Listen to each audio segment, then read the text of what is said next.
आज हम बात करते हैं कि अगर आपके पिताजी आपको मोबाइल नहीं दिला रहे हैं तो आपको क्या करना चाहिए।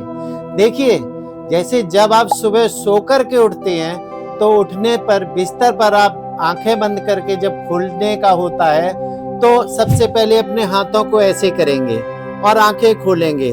बोलेंगे कराग्रवस्ते लक्ष्मी कर मध्य सरस्वती कर मूले तम गोविंदा प्रभाते कर दर्शनम, और दोनों हाथों को रब करेंगे और चेहरे पर लगाएंगे।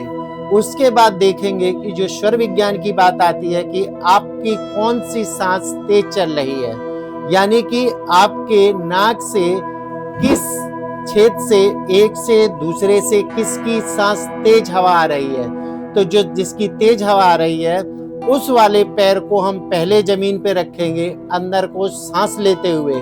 तो पैर रखने से पहले हम बोलेंगे समुद्र वशने देवी पर्वत स्तन मंडते विष्णु पत्नी नमस्तुभ्यम पाद स्पर्श क्षमाश्वेश। उसके बाद में हम सीधी तरफ से, अगर आपकी सांस चल रही है तो आपको सीधा पैर निकालना है और अंदर को सांस लेनी है, और उसके बाद में दूसरा पैर आपको जमीन पर रखना है, सांस को बाहर छोड़नी है।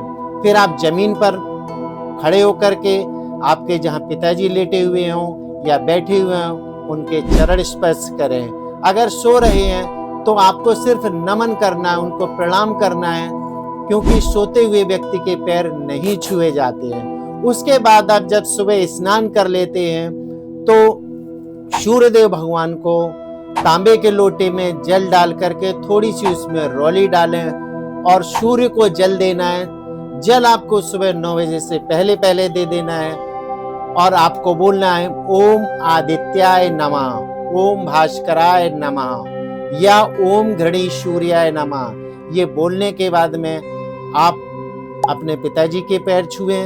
उसके बाद जब भी आप घर से बाहर जाते हैं पिताजी के पैर छू करके आप घर से बाहर जाएं, और जब भी लौट करके आते हैं तो पिताजी के पैर छूते हैं। आप देखिएगा कुछ ही दिनों में आप अपने पिताजी से कहेंगे कि मुझे पिताजी मोबाइल चाहिए, तो आपकी बात को वो नहीं गिराएंगे और आपको जल्द ही दिलवा करके